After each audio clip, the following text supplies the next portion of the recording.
का इशारा करत हो। यही तरह गर्मी एकदम कचकचाए के पड़त है भगवान भैया।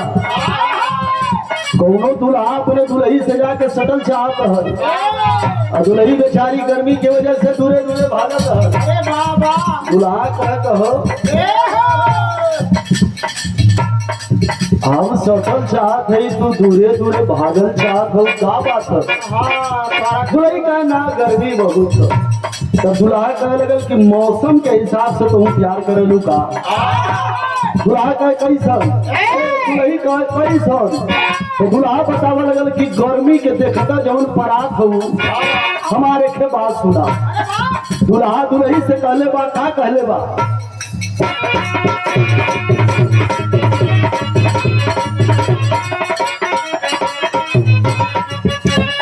कहले बा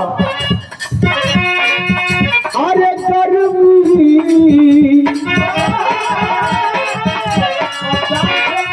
प्रमोद भैया,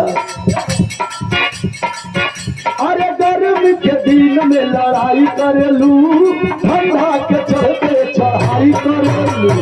गर्मी के दिन में लड़ाई करेलू, ठंडा के चलते चढ़ाई करेलू।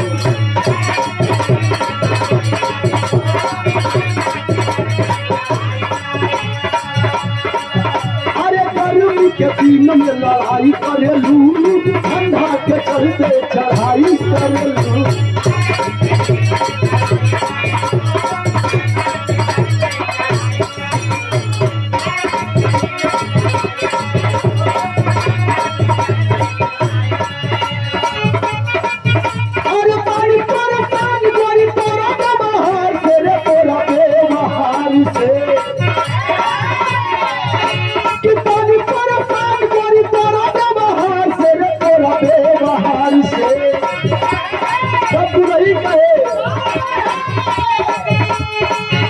अरे भौजी समझौले रहे हमारा क्या प्यार के।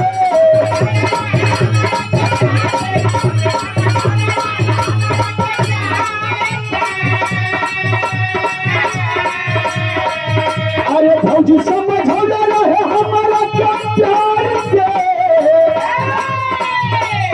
भैया